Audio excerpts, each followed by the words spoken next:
আসসালামু আলাইকুম রহমতুল্লাহ। ভাইজান আমাদের এখানে নতুন জয়েন করছে, 1 সপ্তাহ যাবৎ কাজ শিখতেছে।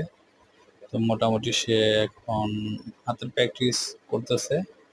প্র্যাকটিক্যাল প্র্যাকটিসগুলো করার কারণ হচ্ছে যাতে হাতের স্কিলগুলো ভালো হয়, কাজগুলো খুবই স্মুথলি করতে পারে।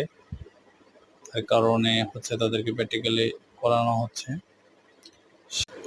আইসি তুলে তারপরে হচ্ছে পেস্টিংগুলো পরিষ্কার করতেছে, বলগুলা সুন্দরভাবে পরিষ্কার করে তাকে পরবর্তীতে আবার রিভলভ করানো হবে। তো এখন রাত অনেক হয়ে গেছে, রাত্রে বাজতেছে, এখন আমরা যখন আমরা প্র্যাকটিসগুলো করতেছি তখন রাত্রে প্রায় 11:30 বাজে আমরা প্র্যাকটিস করতেছি। তা আলহামদুলিল্লাহ চেষ্টা করতেছি, ইনশাআল্লাহ সফলতা আসবে। দোয়া করবেন আমাদের জন্য সবাই। আসসালামু আলাইকুম।